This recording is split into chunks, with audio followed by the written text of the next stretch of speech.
Dice la palabra del Señor en Filipenses capítulo 1, versículo 12. Dice: quiero que sepáis, hermanos, que las cosas que me han sucedido han redundado más bien para el progreso del Evangelio. De tal manera que mis prisiones se han hecho patentes en Cristo, en todo el pretorio y a todo lo demás. Y la mayoría de los hermanos, cobrando ánimo en el Señor con mis prisiones, se atreven mucho más a hablar la palabra sin temor. Algunos a la verdad predican a Cristo por envidia y contienda, pero otros de buena voluntad. Los unos anuncian a Cristo por contención, no sinceramente, pensando añadir aflicción a mis prisiones. Pero los otros por amor, sabiendo que estoy puesto para la defensa del Evangelio. ¿Qué pues? No obstante, de todas maneras, o por pretexto o por verdad, Cristo es anunciado, y en esto me gozo y me gozaré aún, porque sé que por vuestra oración y la suministración del Espíritu de Jesucristo, esto resultará en mi liberación, conforme a mi anhelo y esperanza de que en nada seré avergonzado, antes bien con toda confianza, como siempre. Ahora también será magnificado Cristo en mi cuerpo, o por vida o por muerte. Porque para mí el vivir es Cristo y el morir es ganancia. Mas si el vivir en la carne resulta para mí el beneficio de la obra, no sé entonces qué escoger. Porque de ambas cosas estoy puesto en estrecho, teniendo deseo de partir y estar con Cristo, lo cual es, ¿qué, hermanos? Muchísimo mejor. Amén. Regularmente los domingos, hermanos, estamos en el libro de Éxodo, pero vamos a continuar el próximo domingo porque todavía sigo escudriñando algunas cosas y no quiero yo venir y pararme y decir algunas cosas que no son, ¿verdad? Siempre tratamos de estar seguros que lo que tratamos de lo que dice la palabra, pues eso es lo que nos pongamos. Pero el tema de hoy, hermano, es un bonito tema. Y como tema es, la prueba que vivo trae un progreso en mi vida espiritual, porque así es, ¿verdad? Y lo vamos a ver a través de estos pasajes que vamos a leer, que muchas veces, no comprendemos, ¿verdad?, que las pruebas que estamos viviendo, realmente Dios las permite, pero todas ellas traen un progreso en nuestra vida espiritual.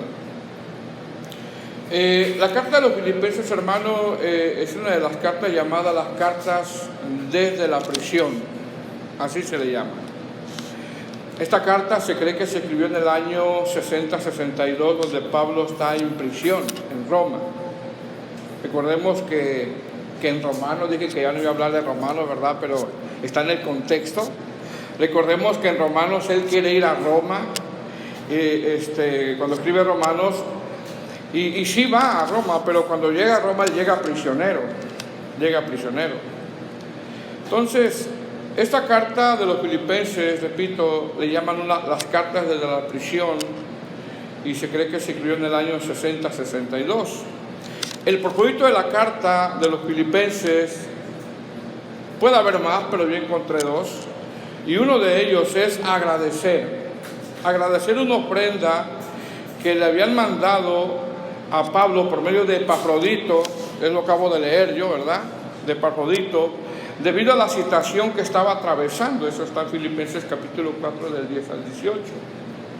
Es decir, el no abandonar a nuestros hermanos que estén pasando pruebas es un llamado que todos nosotros tenemos. Número dos, el otro de los propósitos de la carta de los Filipenses es dejarles saber qué es lo que está pasando con él.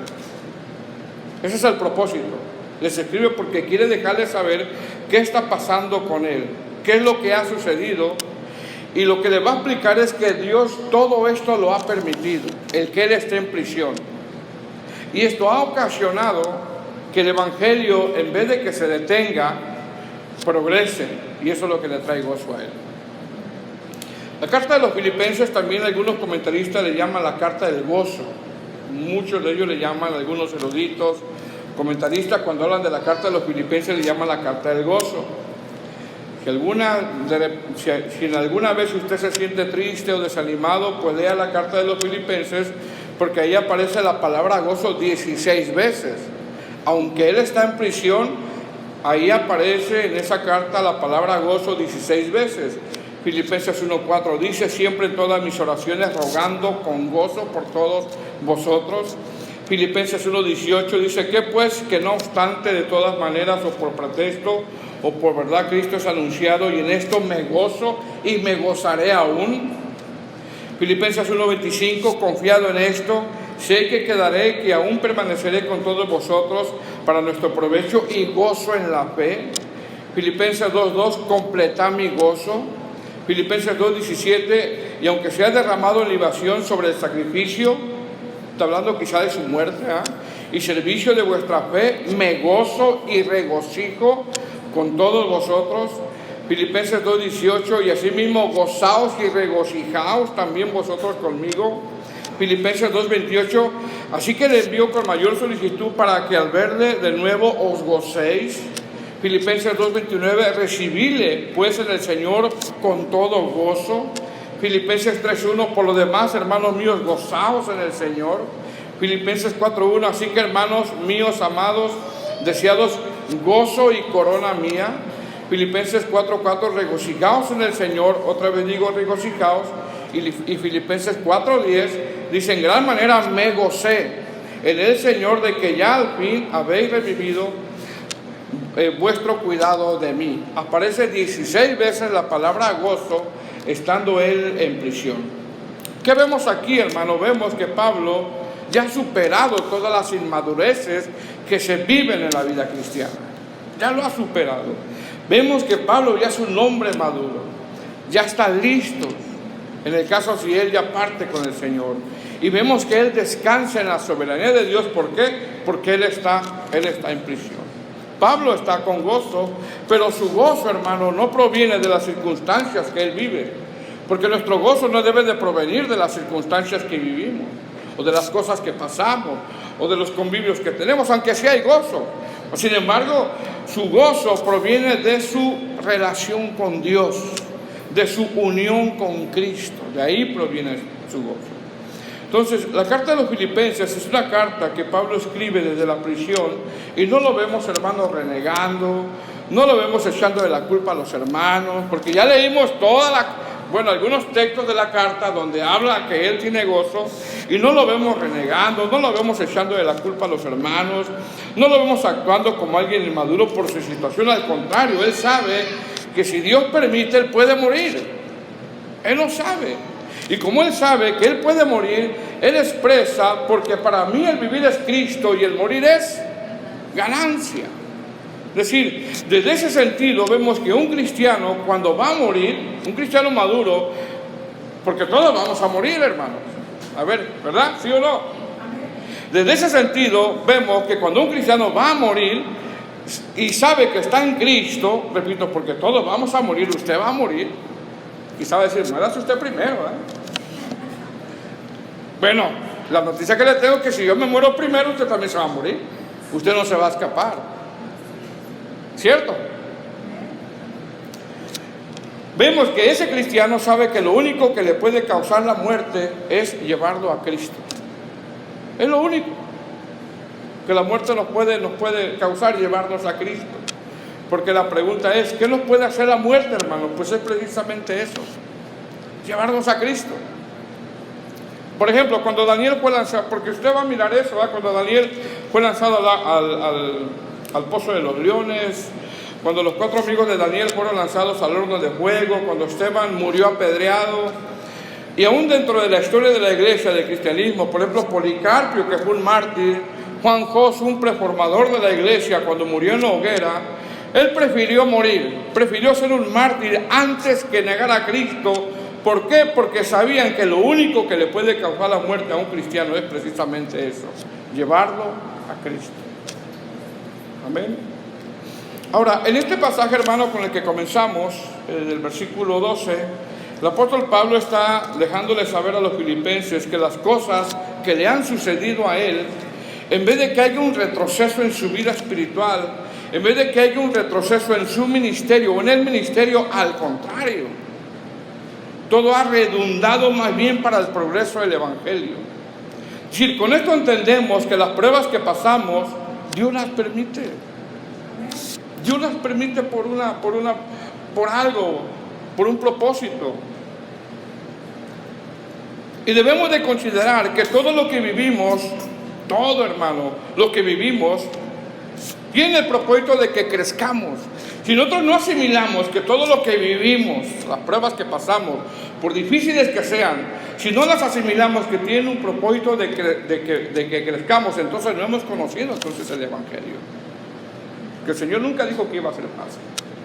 Dice el verso 12: quiero que sepáis, hermanos, que las cosas que me han sucedido, mira lo que dice él, que me han sucedido, es decir, quiero que sepáis, hermano, tiene que ver con que Pablo va a dar una de las razones por las cuales les escribió. Y la razón por la cual Dios permitió esto son por tres cosas. Número uno, Pablo quiere aclararle las dudas del por qué él está en prisión. Como decir, yo les estoy escribiendo para aclararles del por qué yo estoy aquí. Número dos, quiere quitarle la preocupación a los filipenses. Y número tres, les aclara que todo lo que ha sucedido ha sido para que el Evangelio progrese. Sí, con esto vemos que Pablo toma las cosas con calma, sabiendo que Dios tiene un propósito, y llegar ahí, hermano, en ocasiones nos cuesta en medio de una prueba difícil. ¿Va? Hermano, ¿y por qué te pasó esto? Por un bien. Eso cuesta decirlo. Hermano, ¿y por qué estás pasando esta prueba de enfermedad? Por un bien. Eso cuesta decirlo. Hermano, ¿y por qué estás viviendo esto? Por un bien. Eso cuesta decirlo. Hermano, pero eso que te pasa es doloroso. Sí, pero eso ha traído crecimiento en mi vida. Eso ha traído que confíe más en el Señor. Y eso es lo que Pablo le va a explicar. Que las cosas que me han sucedido, ¿qué cosas? Está en prisión. ¿Quién quiere ir a prisión? Bueno, pague sus tickets, ¿verdad? ¿Quién quiere ir a prisión? Nadie. Hermano, Pablo no está dando un grito en el cielo. Dice que las cosas que me han sucedido han redundado más bien para el progreso del Evangelio. Es decir, lo que expone es que aunque él ha deseado ir a Roma, ahora él ha llegado a Roma en circunstancias que él no las planeó, porque él no quería llegar a Roma así. Mas sin embargo ha llegado a Roma prisionero, y eso ya estaba establecido dentro del propósito de Dios y ha servido para un bien. Para un bien. ¿Qué nos enseña esto? Esto nos enseña que lo que muchas veces pasamos no quisiéramos vivirlo, hermano. Hay cosas que usted no quiere vivir. Hay pruebas que usted no quiere vivir. Hay circunstancias que usted no quiere vivir, pero están dentro del plan soberano de Dios para un bien. Para un bien. La palabra redundado tiene que ver con que Dios, hermano, arma todas las piezas para que lo que Él quiere sucedan y pasen en nuestra vida. Pasen en nuestra vida. Ejemplo, alguien puede ser que esté bien afanado en el trabajo, y tanto se ocupa que descuida lo espiritual, y de repente Dios le cierra la puerta. Recorte de personal. Nosotros lo podemos ver como un mal, pero Dios dice, es por tu bien. ¿Me explico, hermano? Dice, quiero que sepáis, hermanos, que las cosas que me han sucedido, cosas desagradables, está la respuesta, han redundado más bien para el progreso del Evangelio. Es decir, en vez de que haya un daño en su vida espiritual o un retroceso en su ministerio, todo lo contrario, hermanos. Todo lo contrario. Todo ha servido para un bien, para el progreso del Evangelio. Tanto que, mira lo que dice el verso 13, tanto que de tal manera que mis prisiones se han hecho patentes en Cristo, en todo el pretorio y a todos los demás. Eso es lo que dice, hermano. Es decir, tanto ha progresado el Evangelio que ahora Pablo le está predicando. Fíjense bien, hermano, por eso le entendía esto. Por eso cuando nosotros pasemos pruebas, hermano, démosle gloria a Dios y entender que hay un propósito de ello. Hay un propósito por el cual Dios permite ciertas cosas. Aun cuando nosotros nos equivocamos, hermano, Dios las usa. Dios las usa. Dice, de tal manera que mis prisiones se han hecho patentes en Cristo, en todo el pretorio y todos los demás. Es decir, tanto ha progresado el Evangelio que ahora Pablo le está predicando a un grupo de personas donde él, siendo cristiano, se le hacía, podríamos decir, se le hacía difícil de acercarse a ellos por el contexto de persecución. Por el contexto de persecución. ¿A quiénes? A la gente que está en el pretorio y a todos los demás. Es como si Pablo dijera, Señor, quiero ir a Roma a ver a los hermanos. Y el Señor le dice, sí vas a ir. Los vas a mirar. Pero primero vas a ir a predicarles a la gente que está en el pretorio. Y Dios arma todas las piezas para que así suceda. Para que así pasen. ¿Qué es el pretorio? El pretorio, hermano, es el lugar donde estaba la gente importante de Roma. Ahí había jueces, gobernadores, centuriones, están los tribunales. La gente que estaba en el patio, el pretorio es un patio donde había gente importante. Es el patio de la cárcel donde el hermano les predicaba a todos ahí. Es decir, Dios dentro de su soberanía los llevó ahí para predicarles a ellos. ¿Por qué? Porque entendemos, hermanos, que a Pablo no le iban a invitar a predicar. Pablo, ven a predicarnos. No le iban a invitar a predicar. Dios permitió que llegara a ese lugar para que esas personas escucharan el Evangelio. Escucharan. Dice, de tal manera que mis prisiones se han hecho patentes en Cristo. Dice, mis prisiones, mis pruebas. Si las prisiones de Pablo, hermano, hacían que el Evangelio se extendiera en ese lugar donde ninguno podía entrar ningún cristiano podía entrar a menos que entrara prisionero. A menos, es la única manera de predicar el Evangelio ahí. Nadie iba a invitar a un cristiano a predicar ahí, nadie. En el contexto de la persecución, nadie. ¿Cómo podría entrar un cristiano a predicar en el pretorio? A menos que alguien entrara prisionero. Era la única forma. Es como si Pablo dijera, por eso vine a Roma, como prisionero, porque el Señor quiere que predique en este lugar. ¿Sí me explico, hermano? El puritano Juan Viune, no sé si pronuncio bien el español, el apellido de él, el que escribió El progreso del peregrino, te lo recomiendo. Juan Viune, en su encarcelamiento, produjo que el Evangelio se expandiera. Él fue un puritano. En ese tiempo el gobierno le pedía a los predicadores que tuvieran una licencia para predicar en la calle, y este puritano decía, yo quiero predicar y predicaré sin licencia, o con licencia o sin licencia. Y cuando empezó a predicar, hermano, lo metieron a la cárcel, así como hay unos hermanos que trabajan en construcción que andan sin licencia ahí, como si nada. Ese puritano predicaba en la cárcel a todo pulmón y tenía 2 audiencias. Una, los presos, y 2, los oficiales. Pablo también tenía 2 audiencias. Dice, de tal manera que mis prisiones, es decir, esto lo ve como descanso en la voluntad de Dios, y esta prueba no hará que yo deje de servirle, porque sé que para eso me trajo, para predicarles. Mis prisiones se han hecho patentes, como decir, es la voluntad de Dios. Hermano, Pablo estaba tranquilo y sabía que Dios lo podía sacar de ahí. Él sabía eso. ¿Qué no puede hacer Dios, hermano? Dios no puede sacar de un problema así rápido. Si Él quisiera, Él es Dios. Él es Dios. El problema que te agobia tanto, Él lo puede resolver así en segundos, porque Él es Dios. Mas sin embargo, Pablo entiende que Dios permitió que él llegara a ese lugar, porque a nadie podía acercarse a ese lugar a predicar, y él está tranquilo. Él sabe que está en la voluntad de Dios, y él sabía que Dios lo podía sacar, y sabía que para vida o para muerte, tanto podía morir o podía salir. Dice, de tal manera que mis prisiones, dice el verso 13, se han hecho patentes en Cristo. La palabra patente, hermano, es una palabra que tiene que ver con que no había nadie No había nadie en ese lugar que supiera, número uno, quién era Pablo.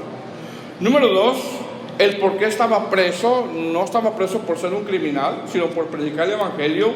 Y número tres, no había nadie que no escuchara el evangelio en ese lugar. Pablo, de la misma manera que el puritano que les nombré, tenía dos audiencias en prisión. Número uno, los soldados, los gobernadores, los jueces. Y número dos, los presos, gente que estaba en el patio de la cárcel. Dentro de esos presos, hermano, en ese contexto, por la predicación del apóstol Pablo, desde prisión, ahí se convirtió Onésimo, el esclavo de Filemón que había huido, donde después la historia del cristianismo relata que después se convirtió en el obispo de Éfeso. No podía parar de predicar el apóstol Pablo. ¿Qué es esto, hermano? Esto es que las pruebas que él vivía no lo podían detener. No lo podían detener. Algunos comentaristas, hermano, creen que cuando Pablo llega preso a Roma y de repente lo ponían en el pretorio, en el patio de la cárcel, él no podía dejar de predicar. Y como no lo podían detener en predicar, entonces lo metieron a un calabozo, y es ahí donde él escribe las cartas llamadas las cartas de la prisión, y es cuando él dice que la palabra de Dios no está presa. ¿Qué aprendemos con esto, hermano? Aprendemos que el evangelio nadie lo detiene.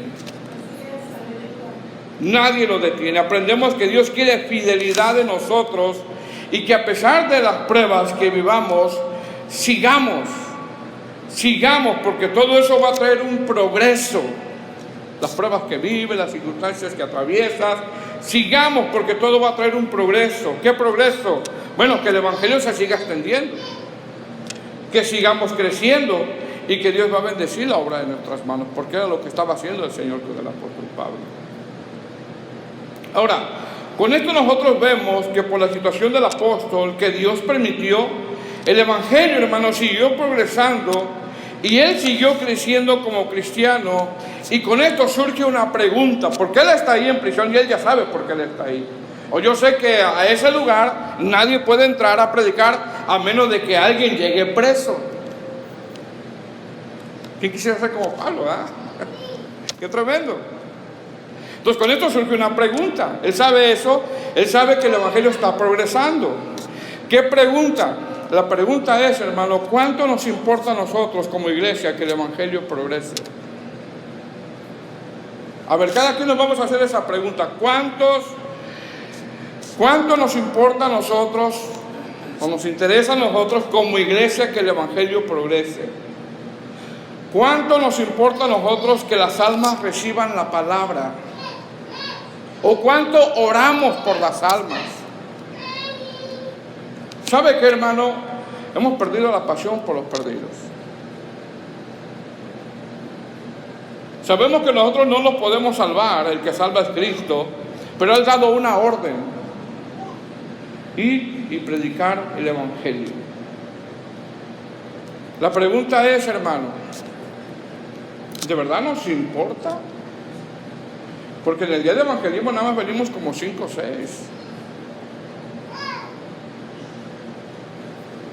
Y lo hacemos una vez cada 2 semanas y 1 hora.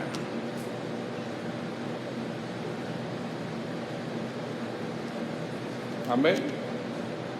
Esa es la pregunta que nos tendremos que hacer nosotros. ¿De verdad nos interesan tanto las almas?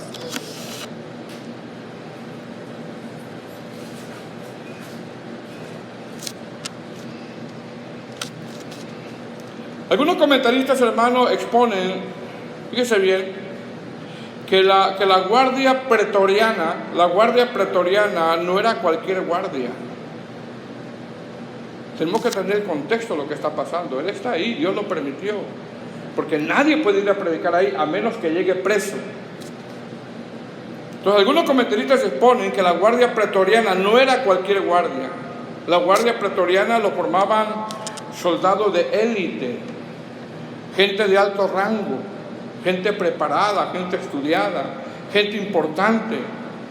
Y aún se cree que la guardia pretoriana tenía tanto poder que si en alguno de los casos un emperador enloquecía, esa guardia pretoriana lo quitaba y ponía otro. Se cree que la guardia pretoriana lo conformaban por lo menos 10,000 soldados. ¿Qué audiencia tenía Pablo ahí? Fíjense, ¿qué audiencia tenía? ¿Qué dice Pablo? Se han hecho patentes en todo el pretorio y todo lo demás. Es decir, los demás son los presos, pero también algunos de los de la guardia pretoriana que se iban convirtiendo y llevando el evangelio a sus familias. Dentro de la historia del cristianismo, hermano, se cree que los romanos decían, los de la iglesia de Roma decían, los romanos: Señor, ¿cómo le podemos predicar a los de la guardia pretoriana? Recordemos que la iglesia de Roma era bien evangelizadora, según Romanos capítulo 1, versículo 8, cuando dice: primeramente doy gracias a mi Dios mediante Jesucristo con respecto a todos vosotros, de que vuestra fe se divulga por todo el mundo. Y dentro de la historia del cristianismo se cree que los de la iglesia de Roma se preguntaban: ¿cómo les podemos predicar a los de la guardia pretoriana? Bueno, el Señor les contesta su oración. ¿Cómo? Mandando a Pablo. Fíjense qué tremendo, ¿verdad? Nosotros tendríamos que orar: Señor, ¿cómo podemos orar dentro de la cárcel de la 12, verdad? Ahora, ¿cómo sabemos que muchos soldados de la guardia pretoriana se convirtieron? Filipenses 4:22 habla de los de la casa de César, dando a entender que el evangelio había penetrado hasta la sala donde vivía el emperador. Pregunta: ¿qué veían en Pablo, hermano, estos soldados que pertenecían a esa guardia? Veían cómo él oraba, cómo predicaba, cómo enfrentaba la prueba. Porque miren bien, hermano, a veces cómo enfrentamos la prueba dice mucho de nosotros. Cómo era su testimonio, y quizá muchos de ellos le pedían consejo. Entonces, ¿qué le dice Pablo? Le dice: quiero que sepáis, hermanos, que las cosas que me han sucedido han redundado más bien para el progreso del evangelio, tanto que, verso 14, la mayoría de los hermanos, cobrando ánimo en el Señor con mis prisiones, se atreven mucho más a hablar la palabra sin temor. Si Pablo tiene una audiencia, hermano, en el pretorio, pero ahora también tiene una audiencia allá afuera. Allá afuera. Dice: la mayoría de los hermanos cobrando ánimo en el Señor con mis prisiones. Verso 14, ¿estamos ahí? Y la mayoría de los hermanos cobrando ánimo en el Señor con mis prisiones se atreven mucho más a hablar la palabra sin temor. Pregunta, hermano, ¿por qué cobraron ánimo ellos? Porque si Pablo, estando en prisión, hermano, tiene gozo y está progresando el evangelio, quizá ellos dijeron: entonces, ¿por qué nosotros nos vamos a quedar con los brazos cruzados? ¿Qué supieron los hermanos? Que el evangelio estaba progresando. La actitud de Pablo, hermano, era: hermanos, adelante, sigan adelante. Vamos para adelante. Dios está con nosotros. Dios permitió esto para que yo pudiera venir a predicar a este lugar. Esa es la actitud de Pablo. Ahora, les hago una pregunta, hermano. ¿Qué hubiera pasado si Pablo hubiera dicho: pero ¿por qué yo, Señor, si yo no hice nada?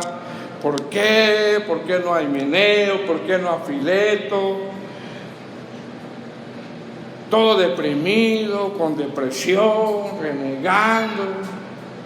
¿Usted cree, hermano, que esa actitud hubiera animado a los hermanos de afuera? No. No, hermano, no los hubiera animado. El renegar, el por qué yo. ¿Sabe que eso se contagia? ¿Sí sabe, hermano?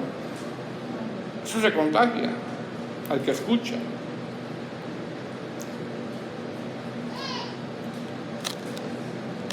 ¿Qué le está diciendo Pablo? Sigan adelante. Esto ha traído un progreso. Ha traído un progreso. Dice que se atreven a hablar la palabra sin temor. La palabra sin temor. Verso 18. Verso 15, perdón. Dice, algunos a la verdad predican a Cristo por envidia y contienda, otros de buena voluntad. Los unos anuncian a Cristo por contención, no sinceramente pensando añadir aflicción a mis prisiones, pero los otros por amor, sabiendo que estoy puesto para la defensa del Evangelio.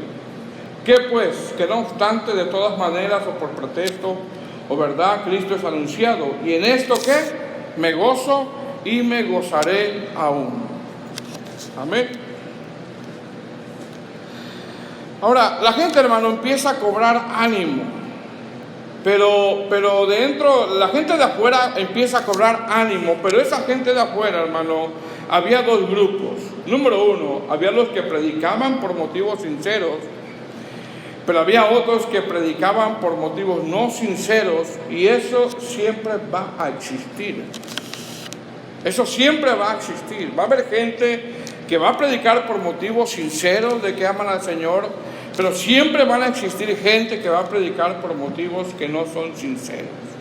Siempre va a existir. Los tipos de predicadores que siempre va a haber: los que lo hacen sinceramente y los que buscan su propia gloria.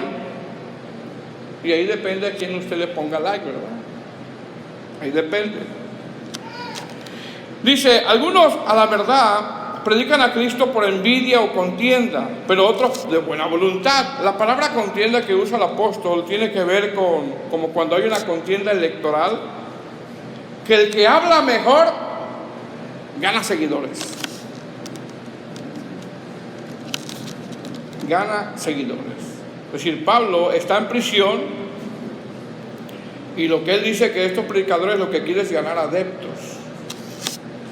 Verso 16, los unos anuncian a Cristo por contención, no sinceramente pensando añadir aflicción a mis prisiones, pero los otros por amor, sabiendo que estoy puesto para la defensa del Evangelio. Es decir, había un grupo, hermano, que los hacía por amor, pero había otros que los hacían no sinceramente. Verso 18. ¿Qué pues? Que no obstante, de todas maneras, o por pretexto, o por verdad, Cristo es anunciado, y en esto me gozo y me gozaré aún. Dice lo que dice Pablo, En esto me gozo y me gozaré aún. Recordemos que Pablo está diciendo que algunos predican a Cristo por envidia o por contienda. ¿Qué es esto? Esto es, hermano, que Pablo no se amarga, ¿verdad? Tiene un corazón limpio, tiene un corazón sano. Porque a veces así pasa, ¿verdad, hermano? A veces hay conflictos entre predicadores, ¿verdad? Entre pastores, pero hay conflictos también entre hermanos, o hay conflictos entre hermanas, y toman actitudes donde se amargan. ¿Y qué tienes? Nada. No, algo tienes, nada. Y amargados están por dentro. Aquí vemos dos grupos: unos que predican con sinceridad y otros que predican por contienda. Dos tipos de predicadores, y eso existe en la iglesia. ¿Qué vemos aquí, hermano? Vemos que Pablo cuida su corazón, porque esto no lo dice con una amargura. Verso 19.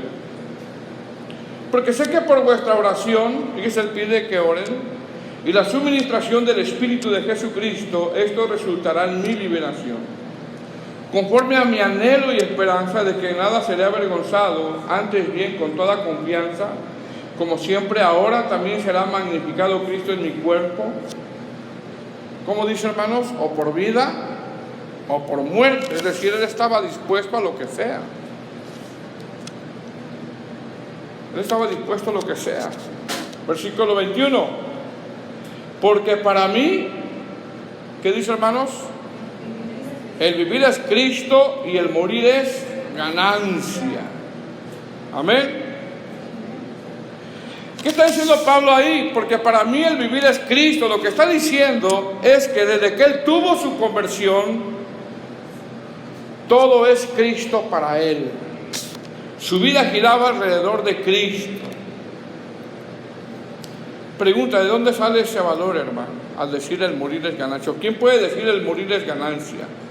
Lo dice porque sabe dónde está en prisión, no sabe si va a salir o si va a morir, pero lo dice porque sabe que la muerte, hermano, todos le tenemos miedo a la muerte, ¿verdad?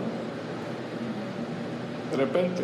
Pero Él lo dice porque sabe que la muerte solo es un paso de estar ya con el Señor. Lo dice porque la muerte ha perdido su aguijón y sabe que lo único que lo separa de Él es estar con Cristo. John MacArthur decía que lo único que nos podía hacer el COVID era que los que murieran era llevarnos a Cristo. Dice una verdad. Amén. Pablo, ¿por qué entonces expresa eso? El morir es ganancia. Porque sabe que la muerte ya perdió su poder. Él sabe que si le viene la muerte, ¿qué va a pasar? Va a estar con el Señor, nada más es un paso.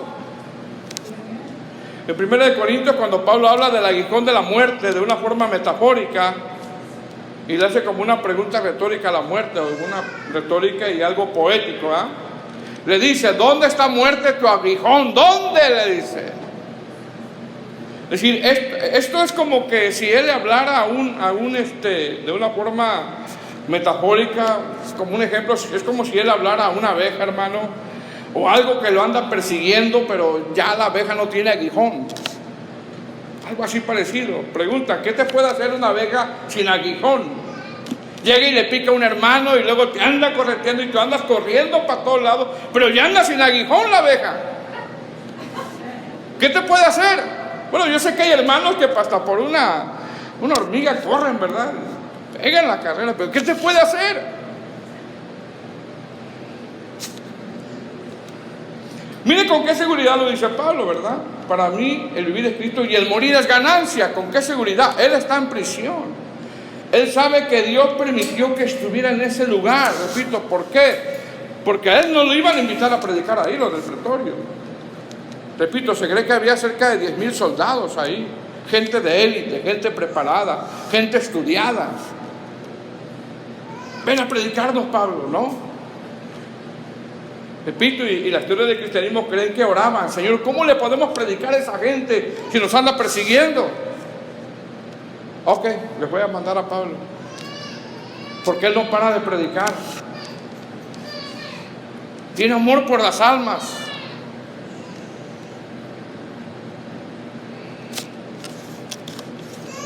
Estamos muy cortos, hermanos, nosotros realmente. Amén. Él está seguro que si muere se va con el Señor. Repito, en 1 Corintios, cuando habla del aguijón, de la muerte, de una forma metafórica, le hace una pregunta retórica. ¿Dónde está muerte tu aguijón?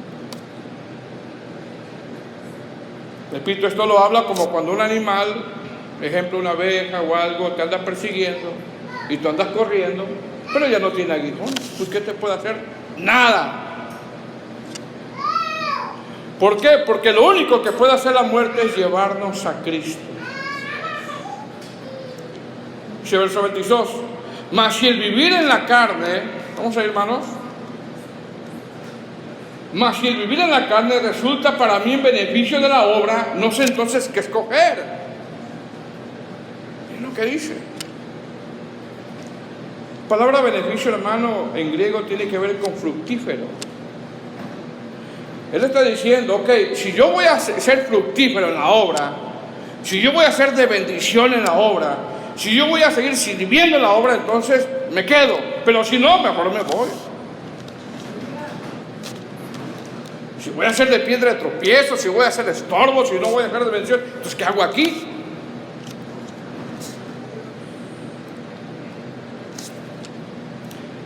Dice, mas si el vivir en la carne resulta para mí en beneficio de la obra, no sé entonces qué escoger. Hay ministros que son una bendición para la iglesia. Espero que yo sea uno de ellos, que ya no aguanto al pastor. Pero hay ministros que no son de bendición para la iglesia. Pero hay unos que sí. Verso 23. Porque de ambas cosas estoy puesto en estrecho, teniendo deseo de partir y estar con Cristo, lo cual es muchísimo mejor. Si él estaba listo. Si me quedo, yo sigo trabajando, voy a seguir siendo de bendición para la obra. Y si no, pues me voy con el Señor. Dice, porque ambas cosas estoy puesto. Mire la palabra que usa aquí, puesto. La palabra puesto es una palabra muy profunda, como dicen algunos comentaristas, y tienen varios significados. Porque la palabra puesto en griego tiene que ver como cuando alguien va a acampar, hablando de los hermanos que acampan, ¿verdad? Pero llega el tiempo donde pasa un día, 2 días, 3 días, 4 días y se enfadan. Verse las caras unos a los otros. Y dicen, es hora de levantar la tienda, es hora de ir a casa. Es hora de irnos. Es lo que significa la palabra puesto. Porque ambas cosas estoy puesto, repito, en griego tiene que ver como cuando alguien va a acampar o tiende un campamento y dice, ya es tiempo de levantar la tienda, es hora de ir a casa. También la palabra tiene que ver con, dice puesto en estrecho, tiene que ver con terminar un problema. Como cuando un cristiano, hermano, cuando un cristiano muere, por ejemplo, de una enfermedad, se acabaron los problemas. Ejemplo, murió de una enfermedad, se le acabó la enfermedad y ahora está sano en la presencia de Dios. Ahí no hay llanto, no hay dolor. Y también esta palabra, puesto en estrecho, teniendo deseo de partir, habla como de soltar a un preso en griego, porque al último estamos presos nosotros en este cuerpo de humillación, hermano, un cuerpo doliente, un cuerpo que se va deteriorando, la carne con la que peleamos todos los días. Amén. Dice, porque de ambas cosas estoy puesto en estrecho, teniendo deseo de partir y estar con Cristo, lo cual es muchísimo mejor, dice Pablo, estar con Cristo. Aquí no habla del famoso sueño del alma, que se va a ir a dormir 5,000 años o 2,000 años, no. Estar con Cristo, con Cristo. Dice, pero quedar en la carne es más necesario por causa de vosotros, y confiando en esto, sé que quedaré y que aún permaneceré con todos vosotros para que vuestro provecho y gozo de la fe, para que abunde vuestra gloria de mí en Cristo Jesús por mi presencia otra vez entre vosotros. Solamente que os comportéis como es digno del Evangelio de Cristo, para que sea que vaya a veros o que esté ausente, oiga de vosotros que estén firmes en un mismo espíritu. Él tenía la convicción que iba a salir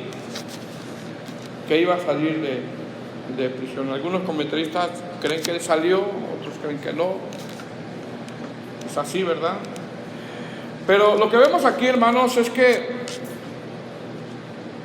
la prueba que él vivió dentro de prisión, él la entendió. Él comprendió del porqué de la prueba. Él la comprendió. Amén. La prueba que él vivió trajo un progreso al Evangelio y a su vida espiritual. Y muchas veces, hermano, las pruebas que nosotros vivimos, si nosotros renegamos y el por qué, se nos olvida que estamos en las manos de Dios. Y se nos olvida que toda prueba trae un bien. Un día, hermano, todos vamos a morir. Usted va a morir, yo a lo mejor yo primero, a lo mejor usted, no lo sabemos. Eso es seguro. Eso es seguro. Pero lo único que puede hacer la muerte, hermano, es llevarnos a Cristo. Levantar esta tienda. ¡Vámonos!